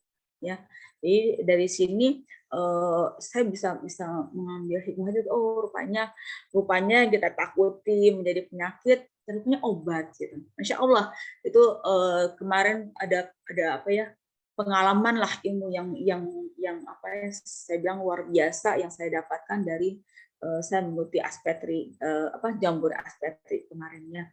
Luar biasa mengkonsumsi cabai yang tadi saya pikir saya nggak berani nih makan cabai sekian banyak gitu. Rupanya cabai itulah sebagai obat yang luar biasa. Jadi mungkin sedikit tadi ya materi yang saya sampaikan dan sedikit pengalaman saya di Jambore kemarin mengkonsumsi cabai sebagai pengobatan. Mudah-mudahan aja menginspirasi yang lain juga untuk mau berobat sebenarnya dengan apa aja yang insya Allah ciptaan Allah itu pasti ada manfaatnya. Jadi tidak mungkin Allah menciptakan sesuatu yang menjadi keburukan untuk kita. Insya Allah menjadi manfaat untuk kita. Yang penting kita mengkonsumsinya atau menggunakan sesuai dengan fungsinya dan kondisi. Oke, Dok Ina. Masya Allah, jazakallah khair, Dokter Ipak. Iya, aku juga cuman suami kemarin yang nyoba 30 juta. Cabainya juga nyoba, kan habis dari sana tuh Mbak Siti langsung ke sini apa? Oh, gitu. Besok-besokannya gitu. Terus bilangnya katanya cabai gini. Ya udah deh nyoba tuh. Kalau aku belum berani. Masya Allah. Hemoroid gimana nih? Masya Allah, betul. Ayo Dokter Ipak itu nanti. kan harusnya nggak boleh cabai, itu malah nggak apa-apa ya, Dok? Itu harus vitamin berani, Dok. C. Iya, makanya karena aku saya belum tahu ya, berani. kemarin kandungan cabai itu kan saya coba vitaminnya, gitu kan? Vitaminnya itu kan luar biasa cabai itu, antioksidannya tinggi, bahkan vitamin C-nya lebih tinggi daripada buah jeruk. Dokter ini harus berani, Ya. ayo. Jadi karena saya Dokter Ipak nanti pas lagi di Herbal Insani saya siap lo dampingin, Oh, Dok. ya. Boleh. Nanti Kalau saya bawa cabai rawit deh. Kalau ada Iya, yang bawa yang mencoba, banyak ya. Kalau di sana pada pingsan repot nih. Insya Allah enggak, Dok. Insya Allah enggak, Dok. Kemarin saya nyoba ini peserta yang tahsin lebih dari 10 orang sekaligus rame-rame. Alhamdulillah bagus gitu. semua hasilnya. Iya, saya juga tadi saya juga pengen nyoba. karena kandungannya, saya lihat dari kandungannya cabai itu memang bagus, luar biasa gitu kan. Itu begitu saya karena berpikiran seperti itu, ini cabai ini bagus gitu kan, kandungannya bagus, saya berani coba, Dok gitu. Saya coba tuh rupanya emang sampai sekarang tuh alhamdulillah masya Allah gitu ya. Dok Saya jadi Ipak nggak mudah sama capek. saya waktu itu.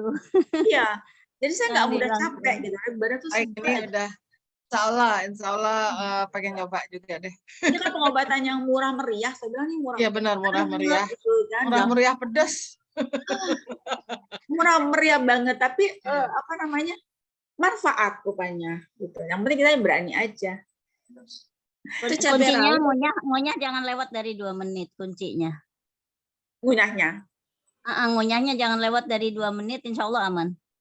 Tapi tergantung banyak cabai ya. Kemarin kan saya ngunyah 31 cabai gitu kan, jadi agak penuh di mulut saya. Jadi ngunyahnya kayaknya lebih dari 2 menit kayaknya ya. karena Iya, banyak kan. kalau lebih dari 2 menit rasa pedasnya pasti lebih tinggi di lingkaran Betul, mulut betul. dalam. Betul. Cabai rawit ya Tapi Bu Dokter. pengalaman luar Iya, biasa. rawit murni, rawit Rawit murni. ya semua jenis rawit sebenarnya. Cuman yang Kalau kalau yang yang gede-gede kan ya. mungkin jumlahnya yang harus dikurangin ya. Jumlahnya ganjil ya Bunda. Kalau yang besar-besar kan agak susah ngunyahnya gitu kan. Jadi Ngunyahnya. carinya agak Makanya cari yang kecil yang standar temennya tahu itu loh. Justru yang kecil yang pedasnya.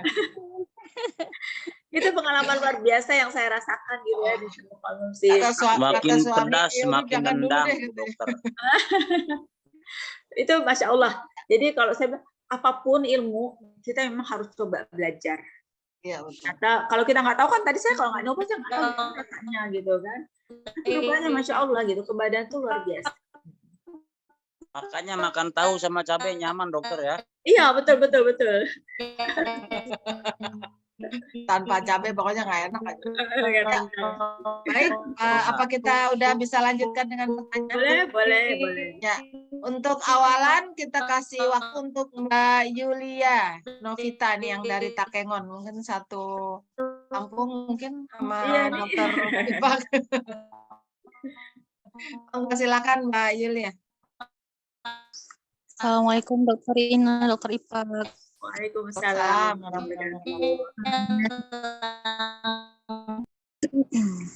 Dokter Ipak, maaf mungkin tadi dokter ada menjelaskan tentang anoreksia, tapi saya tadi kurang menyimak. Izin bertanya dokter, apa makanan terbaik bagi orang yang mengalami anoreksia? Dalam rentang waktu 3 bulan sampai 6 bulan itu berat badannya menurun sampai 30 kilo. Ada penyakit apakah selain nggak nafsu makan aja? Sudah cek medis segala macam, yang terdeteksi cuman kadar gula darah itu 245 dok. Selain daripada itu aman semua. 245 sih sebenarnya nggak terlampau ini ya. Bisa jadi kalau penurunan berat badannya dari diabetes ya memang ada salah satu ciri ya berat badannya menurun gitu kan. Cuma untuk anoreksinya mungkin bisa jadi nih si pasien takut makan karena takut gulanya tinggi. Itu juga bisa. Iya betul, stres juga mungkin stres psikis. ya. Jadi nanti kalau aku makan nanti gulaku tinggi gitu. Jadi itu yang menjadi pemicu kenapa tidak nafsu makan gitu. Jadi mungkin kita mesti bisa memberikan edukasi juga, memberikan semangat bahwa insya Allah nggak apa-apa, makanan ini tidak menyebabkan gula menjadi tinggi gitu kan. Jadi mungkin disemangati aja, sama kita coba memberikan herbal yang bisa membantu menekan kadar gula dalam darahnya, sehingga dia makan gulanya juga nggak apa-apa, nggak tinggi gitu. Jadi itu nanti akan semangat dia untuk makan. Dulu pernah pengalaman saya menggunakan herbal untuk ibu ya, ibu kan ada diabetes waktu itu kan, tapi diabetesnya karena didapat ya karena pola makan yang sering makan enak ya, ibu saya terbiasa dengan suka makan yang enak-enak gitu. Jadi gulanya tinggi setelah beliau pensiun karena kurang aktivitas, selalu makanannya enak, jadi gulanya tinggi. Nah, untuk mengatasi kebiasaan makan yang selalu berlebih, saya juga nggak mau menekan ibu saya supaya jangan makan gitu ya, jangan mengurangi makan, enggak. Jadi saya imbangi dengan mengkonsumsi sambiloto. Jadi sambiloto itu diminum sebelum makan, ibu minum sambiloto dulu, terus baru makan. Nah, begitu dia dicek gulanya nggak apa-apa, masih aman. Itu jadi penyemangat ibu untuk bisa makan biasa aja makan gitu, tanpa harus ada rasa takut, sehingga nafsu makan tidak terganggu. Itu bisa jadi kalau pasien-pasien dengan diabetes umumnya yang saya dapat di masyarakat itu, mereka takut makan karena takut gulanya tinggi. Nah itu rasa takut itu yang menyebabkan hilanglah rasa nafsu makan. Ya, dokter gambarnya mungkin bisa dimatikan dulu, nanti keluar lagi sore keluar gambar. Oh ini ya, jelek ya. Oke. Nah, jadi nafsu makannya terganggu itu bisa jadi karena faktor psikisnya bisa. Jadi hilangkan dulu nih faktor penyebabnya ya, diberikan edukasi, diberikan semangat. Nah, dengan bantu juga nanti dengan herbal yang bantu untuk menurunkan kadar gula seperti brokoli bisa, sambiloto bisa, pare pun bisa. Jadi apa aja lah yang paling gampang di sana lah gitu ya. Mungkin kalau sambiloto ada ya di sana ya, Takengon ada ya sambiloto ya, Yulia? Ada Bu. Nah, itu boleh dibikin kayak di teh ya, jadi diseduh, jadi ambil barang satu genggaman gitu kan, diajang agak halus ya, seperti kita bikin merajang teh gitu kan, masukkan ke dalam gelas, ya, dituang air panas mendidih, tutup, nanti biarkan aja. Nah, itu juga bisa tuh seperti itu kita bikin teh sambiloto ya. Jadi sebelum makan nanti minum teh sambilotonya gitu kan. Nanti baru dia makan. Pahit-pahit itu juga bisa merangsang nafsu makan. Jadi kalau kita makan pahit-pahit itu juga merangsang nafsu makan sebenarnya. Jadi kalau misalnya anoreksia itu selain dari sambiloto untuk menekan kadar gula juga bisa menambah nafsu makan. Bisa juga pakai temulawak. Ya, temulawak juga aman untuk diabetes juga bisa. Terus kemudian kemangi.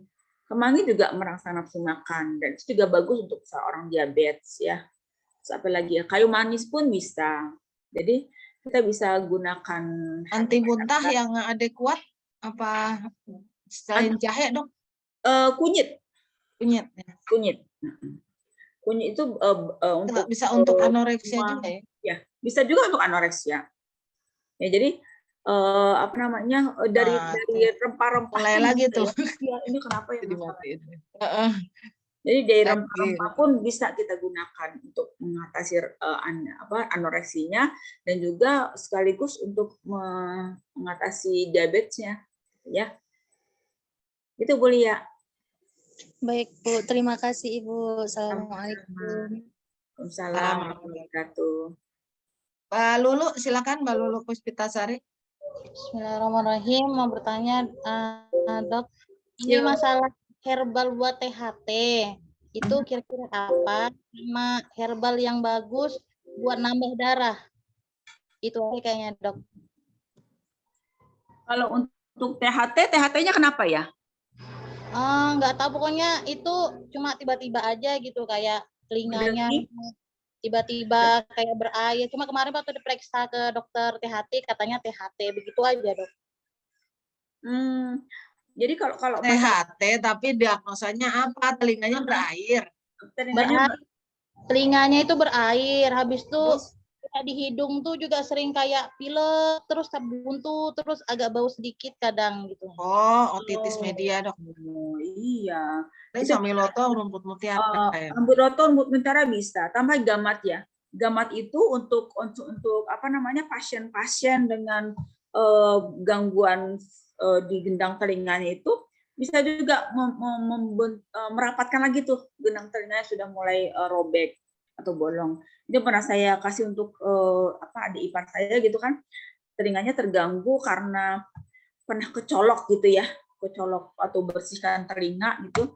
Terus alhamdulillah dengan rajin konsumsi gamat bisa tertutup kembali ya. Jadi kalau masalah untuk THT bisa pakai sambiloto, rumput mutiara, pakai gamat, pegagan pun boleh. Nah, kalau untuk anemi itu bisa kita pakai kelor boleh ya. Terus kemudian angkak ya, angkak bisa pakai buah-buahan seperti buah bit atau buah jambu merah, jambu biji merah ya, atau buah naga. Itu insya Allah bisa ngebantu. Jadi dari buah-buahan, sayur-sayuran ya dikonsumsi rutin, insya Allah bisa membantu untuk mengatasi aneminya. Dan kalau dari hewani itu yang paling banyak mengandung zat besi, asam folat ataupun B12 itu dari hati. Di hati kambing, hati sapi atau hati ayam tuh bagus juga dikonsumsi untuk pasien-pasien dengan anemi karena apa aja lah, misalnya anemi karena asam folat kah, zat besi kah, atau karena kekurangan vitamin B12 gitu ya. Jadi anemi itu kan kita mesti tahu juga ini aneminya anemi apa gitu kan. Cuman kalau untuk secara klasik kan udah makan hati, dari hati sapi, hati ayam itu bisa lah insya Allah kita gunakan. Ya, udah semua. Ada lagi tadi yang masih belum dijawab? Ya itu saja, 2 saja itu aja Dok. Ya. Coba ya, insya Allah. Insya Allah. Soalnya santri-santri ini Dok biasanya tuh mungkin karena sering jadi darahnya tuh pada gitu nah. Itu kalau kelor lebih gampang tuh kalau di pesantrennya. bikin Oh, sayur kelor gitu ya. ya, Itu insya Allah bagus. insya Allah, insya Allah. Ya. Terima kasih, Dok. Ya, Assalamualaikum. sama-sama. Assalamualaikum dok, boleh Waalaikumsalam. tanya Silakan dok? Mbak Rani dari Brunei ini dok. Oh iya. Jauh. Ya silakan Mbak Rani. Ini kan kalau masalah perut tadi dok, yang kalau kemarin tuh anak saya kan pergi apa tuh ke Malaysia main bola, jadi pulangnya itu apa namanya kayak mencret-mencret gitu sampai beri apa buang air besarnya tuh udah kayak air gitu. Tuh tapi saya coba kasih itu teh pahit campur gula gitu Oh, dok. jangan kasih gula. Oh jangan kasih gula. gula. Teh pahitnya aja yang kental. Atau yang paling gampang tuh jambu. Ada nggak jambu di sana, jambu biji? Kok teh pahit campur gula ya jadi manis. Iya waktu itu kan waktu pulang kampung itu ceritanya kan saya juga kena juga kayak gitu di kampung. Jadi ibu itu buatkan teh pahit banget tapi gulanya tuh 3 sendok gitu. Jadi pahit juga, manis juga. Jadi teh pahit aja Bu, nggak usah pakai gula. Ya. Terus bisa juga jambu biji ya. Jambu biji itu yang buahnya masih kecil Bu, yang masih hijau. Itu dikunyah aja di mama gitu, diambil airnya dihisap, diminum gitu kan, dimakan, ditelan. Itu juga bisa membantu karena katanya tinggi ya. Jadi lebih cepat. Itu biasanya kenapa ya dok? Itu karena masuk angin kah atau enggak. Itu biasanya karena gangguan tadi yang saya bilangnya di usus halusnya ada terganggu karena faktor cairan dalam pencernaan ya terganggu. Jadi penyerapan airnya terganggu sehingga proses pencernaan makannya tidak optimal. Jadi semua karena penyerapan airnya terganggu, jadi air feses yang keluar tuh air semuanya. Jadi makanan dengan bentuk cair. Jadi tidak ada penyerapan air yang terjadi di usus halus. Jadi memang karena gangguan di pencernaannya. Nah bisa kalau kita membedakan nih Bu. Ini diarenya karena kuman, karena amuba, karena masuk angin aja beda-beda. Biasanya kalau karena masuk angin aja tuh biasanya suka ya pup, encer tapi banyak angin gitu ya. Itu karena masuk angin aja. Tapi kalau misalnya kita BAB-nya cair, terus baunya tuh bau busuk Bu, bau busuk ya, bau kayak telur busuk. Nah itu biasa karena kuman. Tapi kalau BAB-nya cair, itu berlendir, ada darahnya, itu karena amuba, ya. Apalagi kalau warna hijau-hijau ya, jadi ada hijau-hijau itu biasanya karena amuba, ada lendirnya. Jadi penyebab dari diarenya itu bisa kita cirikan dari jenis fesesnya, jenis cairannya keluar itu seperti apa. Ya, kalau karena angin biasanya cuma 1 hari aja itu aja Bu. Ya, jadi habis BAB sekali cair, habis itu udah biasa normal lagi. Itu biasa karena masuk angin aja. Ya, tapi kalau karena kuman itu bisa berhari-hari, apalagi karena virus itu bisa berhari-hari itu Bu, diarenya. Iya, itu anak saya cuma 2 hari, tapi semalam jadi pindah ke suami gitu, macam suami yang sakit gitu. Kayak gitu tidak menularkan ya, kecuali kalau karena kuman gitu. Misalnya kita punya bayi ini Bu, kita sakit perut, gitu. Misalnya kita sakit perut, kita sedang diare. Sakit perut. Pada saat kita buang air istinja gitu kan, tidak cuci tangan lagi pakai sabun gitu. Misalnya langsung ngurus anak gitu, misalnya nyuapin anak gitu. Itu bisa jadi sih, bisa juga terjadi penularan melalui tangan kita yang belum bersih, terus ngurusin makanan gitu ya. Nah itu bisa menularkan memang kalau penyebabnya karena kuman. Tapi kalau penyebabnya karena masuk angin aja ya nggak nularin sih insya Allah. Gitu. Oke, baik Bu. Terima kasih. Bu. Iya. Kalau dikasih obat macam apa itu Novadium itu gimana Dok? Saya nggak usah kasih itu. Karena gini Bu, diare itu prinsip pengobatan diare itu harus dibiarkan keluar. Karena kalau dia tidak keluar kita pampatkan, itu malah bisa menjadi gangguan di usus. Jadi biarkan dia keluar sampai keluar semua yang menjadi yang tidak bagusnya ya. Nanti pada saatnya sudah habis keluar, dia pasti akan stop dengan sendirinya. Jadi kalau kita bantu misalnya dengan obat-obatan, paling obat-obatannya untuk mengentalkan feses, untuk mengatasi penyebabnya misalnya karena infeksi. Kita kasih herbal yang untuk sebagai antibiotik yang mengatasi kuman. Karena virus kita kasih obat yang herbal yang berperan sebagai antivirusnya. Jadi tidak untuk menyetop diarenya, Bu.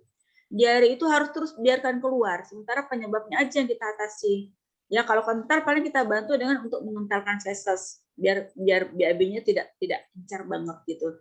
Tapi biarkan dia keluar. Karena dengan dia keluar itu kotoran, sampah, kuman, penyakit itu ikut keluar semua. Tapi kalau kita pampatkan, ya diarenya kita pampatkan, diare kita harus pampatkan, kita minum obat untuk memampatkan BAB. Nah itu malah bisa menjadi masalah lagi di usus. Kumannya tidak keluar, asam lambungnya tidak keluar, tubuhnya tersimpan di usus, bahkan kalau gas pun tidak keluar, malah jadi menghambat dan jadi permasalahan di usus dan lambung gitu. Ya, jadi penanganannya pun harus kita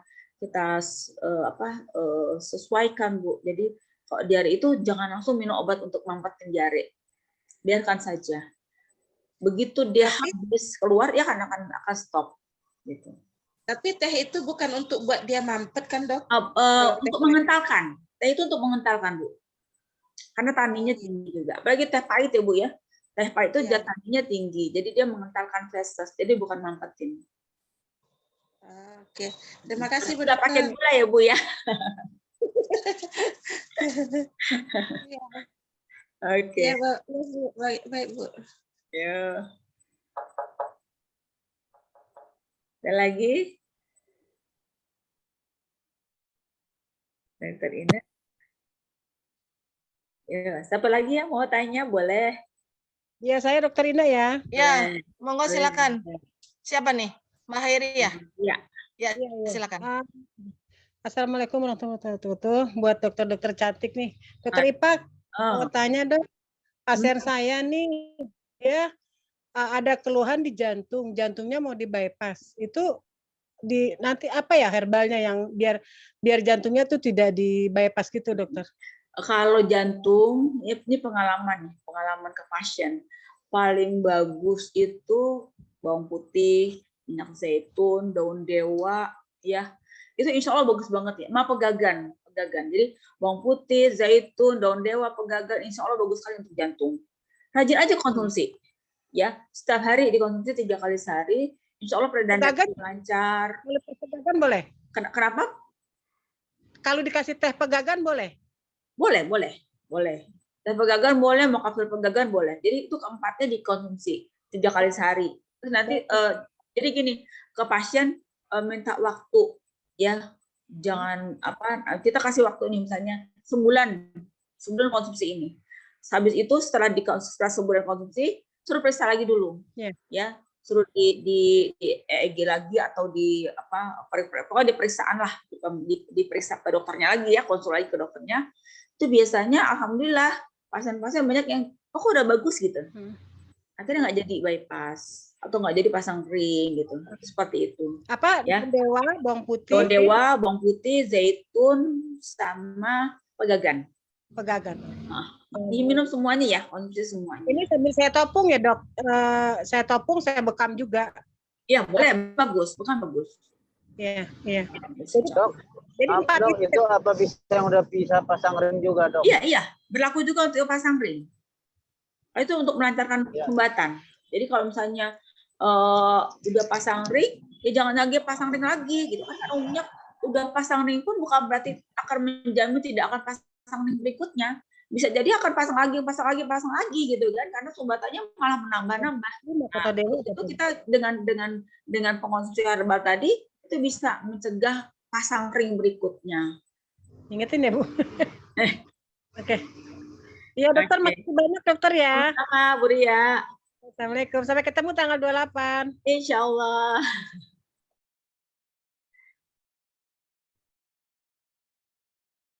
Ya. Fansnya Dokter Ipak kan? Masya Allah. Ini teman-teman ada yang mau bertanya langsung silakan. Ada satu lagi Dok, yang itu Ya, ini silakan Rani. Mbak Rani. Itu yang makan cabai tadi. Sama makan cabai langsung dengan sama infus cabai bagus mana? Oh, beda Bu, beda. Kalau makan cabai langsung itu ada mengunyahnya itu, dengan kita mengunyah dan keluarlah enzim di mulut kita. Dan itu ditelan semuanya Bu ke dalam mulut. Hasil dari yang keluar di cabai tadi ya, zat-zat aktif yang ada di cabai itu kita kunyah dan kita lumatkan bercampur dengan enzim yang ada di mulut, kita telan semuanya. Nah, itulah proses perbaikannya dari situ Bu. Keluar. Tapi kalau infus cabai, kan cabai cuma kita taruh di air gitu ya, tidak semua senyawa aktifnya ikut terlarutkan, ikut masuk. Yang ada emang pedes aja Bu, cuman senyawa aktifnya tidak kemakan semuanya. Tapi Masya Allah dari hasil cabai kemarin itu beda-beda setiap orang yang dirasakan. Jadi kalau saya rasanya seperti ini, teman-teman yang lain juga ada yang berbeda-beda. Ada yang cuma perutnya panas gitu kan, ada yang bahkan matanya berkedut-kedut gitu. Jadi memang beda-beda tergantung dari permasalahan kita masing-masing. Jadi dari situ ini Masya Allah gitu ya, luar biasa. Oke, makasih Bu Dokter. Ayo Bu. Dokter Ipak izin bertanya satu lagi boleh? Ya, silakan. Tadi tentang kolik pada bayi, selain pijatan, apa yang bisa dioles ke perut atau punggung bayi, dokter? Boleh pakai daun sembung. Ibu tahu daun sembung? Tahu Bu. Daun sembung itu digarang, ya. Nanti ditempelkan di pusar dan sekitar perutnya. Bisa juga ditambah di daerah punggung ya, di daerah punggung. Dan kalau bisa tuh dipakai gurita gitu loh. Oh iya. Itu boleh dicampur dengan minyak pijat gitu, Dok? Boleh. Kalau kadang-kadang susah ya menempel, jadi kita bantu dengan selain digarang, dipakaikan minyak ya, biar tertempel. Daun jarak juga bisa. Jadi selain daun sembung, daun jarak juga bisa. Ya, kita garang, tempelkan di perut. Ya. Kalau kamu pegangannya pakai teh udah ada di saya. Tinggal dimakan bola doang. Bawang putih mah Ibu punya lah. Biasanya sih itu makan Bu. Dia ambil nanti ditelan gitu. Biasanya. Caranya belum dibuat. Dokter Ipak untuk orang dewasa misalnya ada gejala seperti itu apa juga bisa dilakukan? Nah, bisa. Tapi kalau untuk dewasa kan dia sudah bisa nelan kapsul ya. Boleh tuh daun sembungnya dibikin masakan. Jadi dicampurkan di nasi goreng tuh enak loh.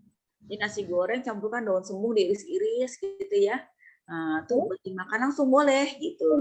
Atau misalnya ada juga kapsul nih. Ini kita obatin dari luar. Yuk kita coba dari dalam ya. Pak Siti Khairia dimatikan dulu mute-nya. Maaf. Ya. Jadi daun sembung itu ada juga dalam bentuk kapsul. Untuk dewasa sudah bisa minum kapsul, ya bisa pakai daun sembung itu untuk mengatasi kembungnya. Atau jahe kan bisa juga untuk kembung tuh ya. Jahe dibuat daun apa tuh namanya yang singkong jarak itu. Daun jarak pun bisa ditapel. Bisa. Ya, digarang dulu. Jadi digarang dulu, kasih minyak zaitun boleh gitu kan, tempelkan di perut yang kembung. Ya, insya Allah bisa untuk segala usia sih sebenarnya. Ya. Terima kasih Bu Dokter. Assalamualaikum. Mas Oki, jadi nanya nggak Mas Oki? Tadi Bu, kalau bagian nih baterainya. Ya, silakan. Ya, Assalamualaikum Dok. Ini ada kemarin. Ya.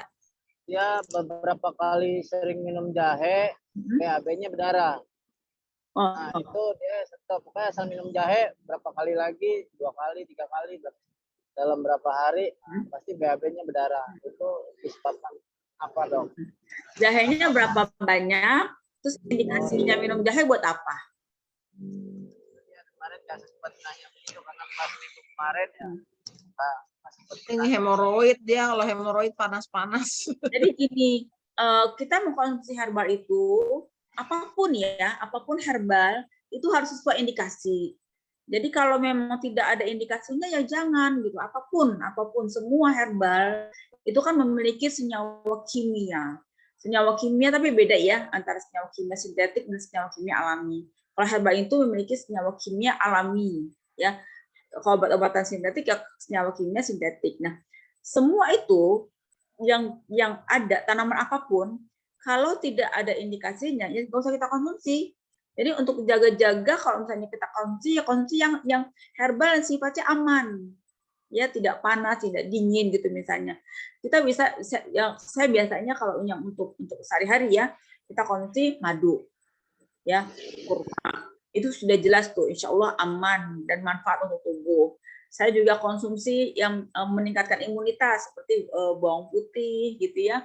Tapi itu hanya 1 kali sehari dan itu hanya untuk menjaga imunitas aja, meningkatkan imunitas tubuh aja untuk menjaga daya tahan tubuh. Selebihnya saya minum kalau ada indikasinya, misalnya saya lagi diare ya minumlah kunyit gitu misalnya. Saya lagi radang ya saya minum sambiloto, saya minum rumput mutiara. Kalau enggak ya udah cuma minum madu dan stimulan tubuh aja gitu. Jadi kita tadi untuk jahe, dia minum jahe berdarah BAB-nya gitu. Nah ini sekarang minum jahenya untuk apa? Itu seberapa banyak? Nah itu akan ketahuan tuh nanti itu. Dia minum jahe untuk apa? Manfaatnya untuk apa? Gitu, seberapa banyak diminum? Ya. Jadi perlu tahu itu juga tuh. Oke ya. Ya nanti di follow up lagi dok. Nanti WhatsApp aja Pak boleh? Ya. Oke. Makasih dok. Yo. Waalaikumsalam warahmatullahi. Ya, baik, yang lain mungkin Pak Wahyudin ada yang mau ditanyakan.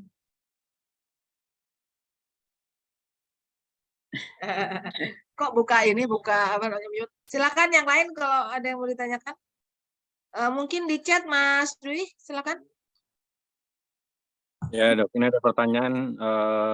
Kalau perut panas lambungnya, sebaiknya herbalnya apa ya dok? Jadi kalau untuk perut panas, itu berarti kita harus menyeimbangkan dengan herbal-herbal yang bersifat dingin, ya.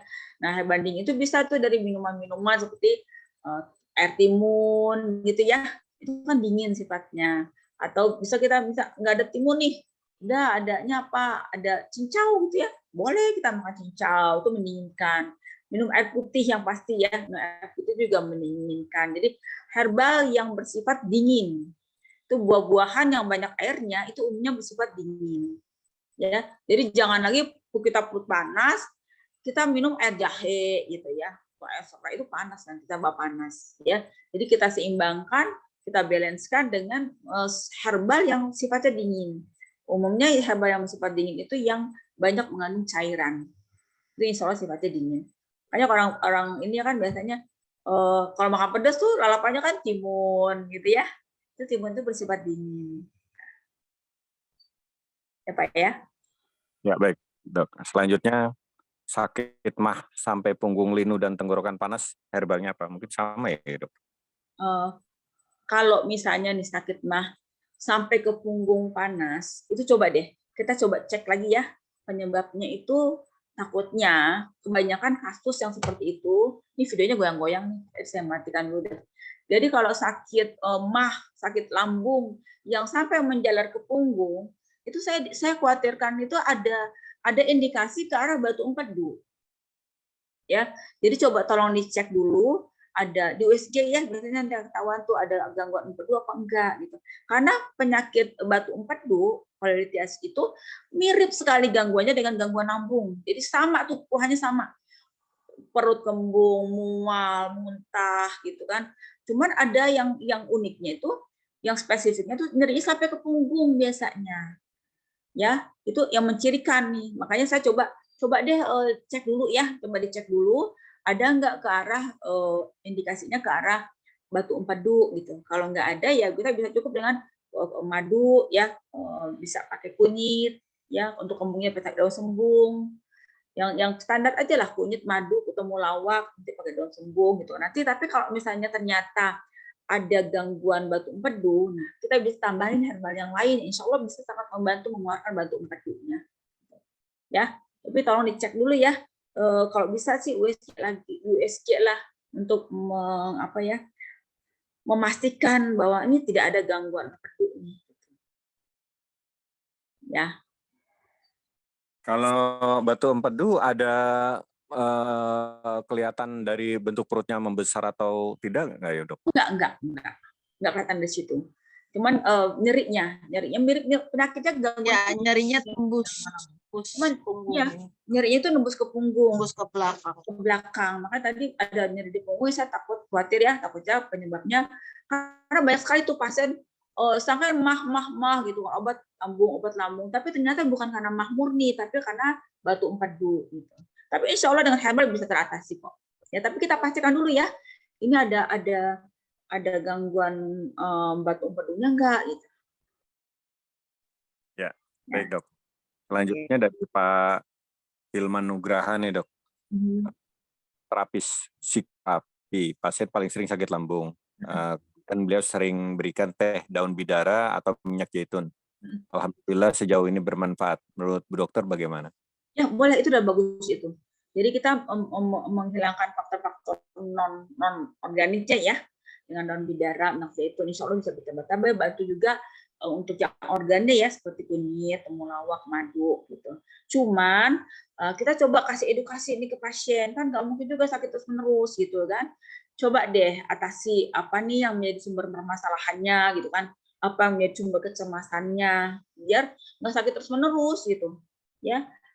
Prinsipnya perbanyak tawakal ya, ikhlas, perbanyak ikhlas, perbanyak tawakal. Insya Allah kalau kita ikhlas kita tinggi, tawakal kita tinggi, insya Allah psikosomatik bisa hilang kok. Ya, karena yang bisa mengatasi cuma pasien nih, psikosomatik. Kita cuma bisa membantu mengedukasi, membantu memberikan pengarahan, memberikan pengobatan yang simptomnya aja ya, tapi sumber permasalahannya kan di diri pasien. Jadi kalau pasien tidak bisa mengatasi dengan baik, itu berulang terus tuh sakitnya nanti. Sakit kambuh lagi, begitu ada masalah kambuh lagi, kan nggak nyaman ya. Jadi tawakalnya dikuatkan, ikhlasnya dikuatkan. Insya Allah deh, psikosomatis bisa sembuh. Ya. Baik, dok. Ini ada lagi pertanyaan. Membersihkan plak feses yang tersisa pada usus, dok. Oh, ini untuk pencahar berarti, ya. Kita mengkonsumsi herbal yang bisa untuk menghancurkan buang air besar, ya. Bisa menggunakan buah-buah yang merangsang BAB lancar, ya, ataupun dengan herbal pencahar, insya Allah bisa membantu untuk melancarkan, membersihkan usus. Itu banyak buah ya, buah dan sayur. Sayur itu ibarat sikatnya usus. Dengan kita mengkonsumsi sayur, seratnya kan banyak tuh ya, serat-serat yang kasar pada sayur itu seperti sikatnya usus. Jadi membersihkan usus kita secara optimal. Daun ungu juga bisa kali. Ya, daun ungu gitu ya, sayur-sayuran gitu ya. Itu sebagai kalau yang untuk kolon cleansing yang beneran apa sih dok? Apa minyak zaitun atau daun ungu sih yang optimal. Daun ungu ya. Daun ungu lebih aman, lebih bagus ya. Terus ditambah lagi sayur-sayuran tadi. Sayur-sayuran terus buah. Kalau buah tuh saja kan halus, itu membersihkan pembuluh darah. Kalau sikat tuh ibarat sikatnya usus lah. Itu buah. Ya. Oke. Baik, ini sebenarnya yang lewat chat sudah semua dibacakan nih dok. Mungkin Dokter Rina Herjaningrum ada? Mbak Rina, ya silakan kalau mau tanya Dokter Ipak.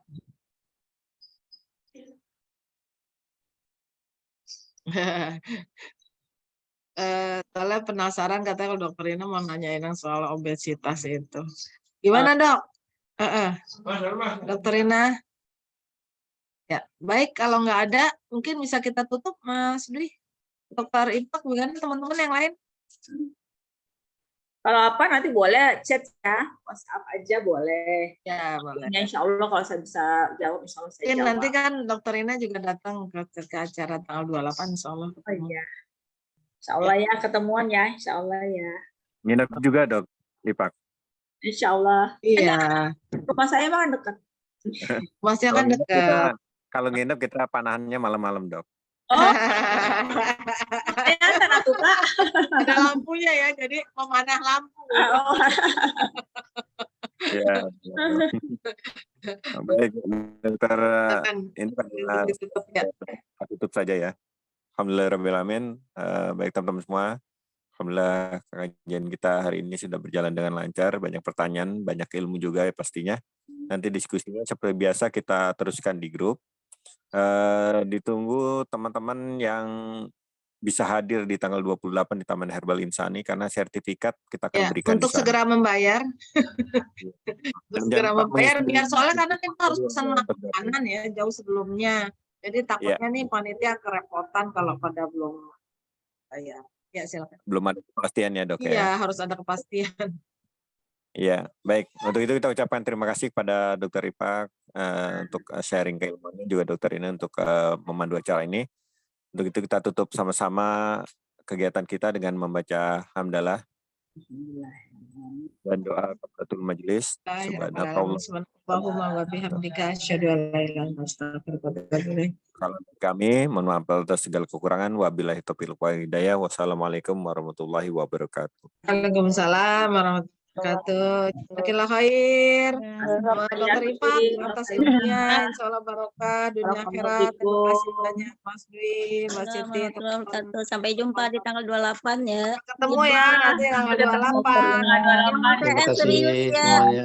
Tentunya kita harus laporan ke manajemen untuk Ya, karena kita harus laporan, jadi harus bayar secepatnya. Iya. Ya, Terima kasih Bu Dokter. Ayo sama-sama semuanya. Pamit ya. Kakak nggak coba ke Indonesia, Pak? Iya, belum lagi nih.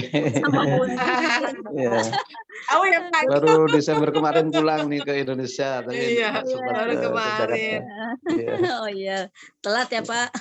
Oh, sehat-sehat, Insya Allah lain kali bisa next ikut time ya, gabung Pak. lagi. Baik, Iya. next time kita bikin di Brunei. Iya, Oke, insya Allah. Iya. Assalamualaikum. Waalaikumsalam warahmatullahi wabarakatuh. Pamit ya semua. Ya, jazakallah khair. Salam. Ini sekejap boleh. Itu yang sertifikat untuk orang yang di Brunei boleh titip sama Kak Delina aja nggak daripada Ya, nanti saya titipin Mbak Dalina ya. Nanti yang ke Brunei Jadi biasa mungkin untuk disatukan. yang Pak Hatak semua saya titipin Mbak Dalina. Karena Mbak Dalina besoknya tanggal 1-nya tuh udah harus ke Brunei. Jadi nanti saya titipkan. Benar. Daripada ngirim kan. Minta Kalau enggak biasanya sih lewat ekspedisi yang arah ke Brunei yang langganan Pak Hatak gitu biasanya. Ya nggak usah, karena kan Mbak Dalina nanti Mbak Dalina hadir. lagi ada di Indonesia ya. Nah, Iya. jadi kita besok hadir titipkan ya, aja. tanggal 28. Jadi nggak usah pakai ini nanti. Siap, siap. Baik-baik. Terima kasih Bu Dokter. Baik-baik. Sama-sama.